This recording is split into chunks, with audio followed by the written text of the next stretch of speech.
Joining me right now is Florida Congressman Brian Mast. He is a member of the House Foreign Affairs Committee. He's also a 12-year Afghanistan Army veteran, earning a Bronze Star, Medal for Valor, and Purple Heart Medal.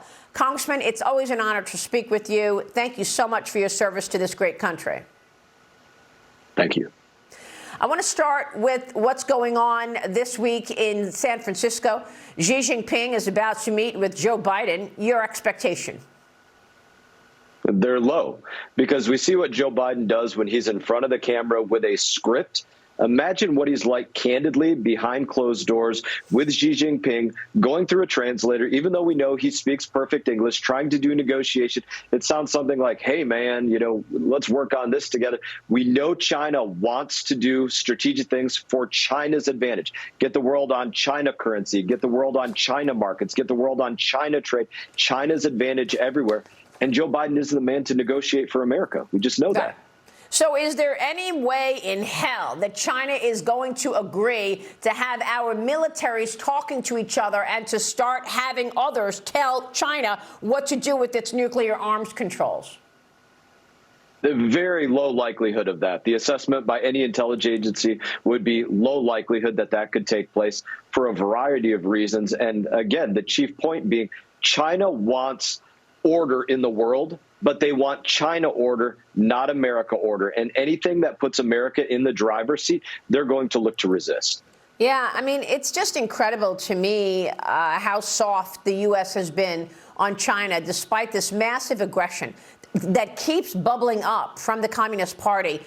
They're backing Iran. And now we know that the U.S. is trying to battle back or fight back after getting attacked. The U.S. has struck 2 facilities used by Iran's Islamic Revolutionary Guard Corps overnight. They are in eastern Syria. It killed 6 Iranians, we're told. They were proxy fighters. Defense Secretary Lloyd Austin says that the airstrikes were in response to these attacks. We have had now 48 attacks on U.S. bases in the Middle East since October 17th, Congressman. As a military man yourself, tell me how you see this. This is a slap in the face to American military forces. Think of this, bring this back to the Benghazi conversation. We know there are outposts around the globe, some of them for the purpose of combating ISIS and other things. There are agency operatives, there are military operatives. You get morale and confidence by knowing that the U.S. cavalry is right over the horizon through our air power, whatever it needs, a minute and a half supersonic jet ride away from having our back. When our back is not had, when we're abroad, you lose that confidence. So look at this like Benghazi and understand that you had an Obama White House, you had Clinton as Secretary of State, and you had Joe Biden as the Vice President. It's a continuation of those policies where you see Americans that are heeding our call to action, hung out to dry abroad, not getting the support that they need. This is a continuation of those Benghazi-like policies. There are attacks, but they're minimized. And their biggest concern is what is going to be the impression? What are the optics of this? And when the administration starts worrying about optics, that's when Americans get killed. Well, they've been worried about optics from day one. That's about all they worry about. I mean, look, let's not forget the fact that Jake Sullivan was one of the lead guys pushing Trump colluded with Russia for Hillary Clinton when he was on her team. Now he's the national security advisor in this White House. And just a week before Hamas went into Israel, he says everything's fine in the Middle East. It's real quiet there right now. Oh, OK. A week later, Hamas attacks Israel in an unprovoked event, killing more people than died in the Holocaust. House Democrats, meanwhile, are worried about you. They wanted to censor you last week. So now they're pulling their censor of you. They claim you compared Palestinian civilians with Nazi citizens. Tell me where you are. You say that they're going at you with Hamas talking points.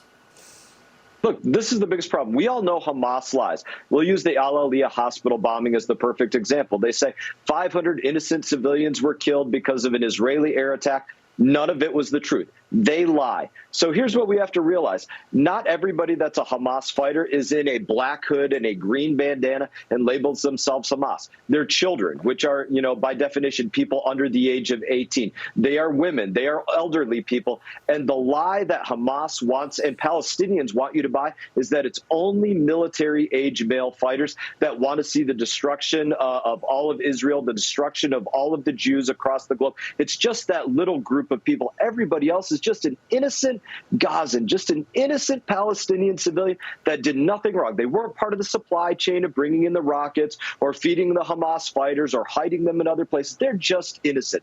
And that is the big lie, and it's a more pervasive lie than the hospital bombing. And it's what allows people to get to the point of saying, let's have a ceasefire, let's have a halt, let's have some humanitarian this. Let's make another country out of the group that would run Gaza and immediately be a terrorist government. Whether it's Fatah or Hamas or somebody else, they all want the destruction of Israel. Yeah, this is so disturbing. 5 members of the U.S. Special Forces were killed in a Black Hawk helicopter crash over the weekend.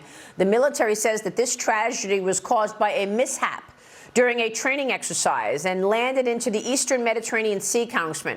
Do you know anything about this mishap that killed our servicemen over the weekend? And how much of these issues, in terms of the aggression that we're seeing from all of these adversaries, have to do with Joe Biden's failed foreign policy? The fact that he botched the withdrawal from Afghanistan and triggered our adversaries to get on the march.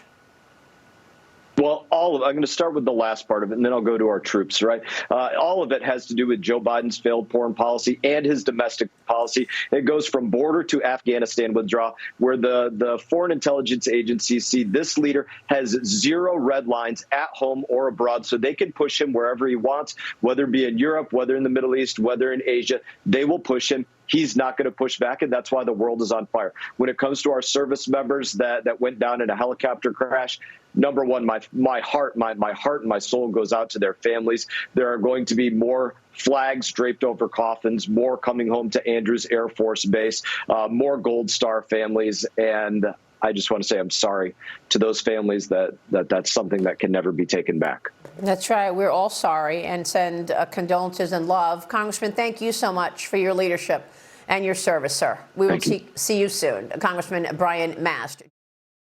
Hey everyone, thank you for watching this video. If you enjoyed the video, please click like and subscribe. I will be back on YouTube with more exclusive content, so stay tuned.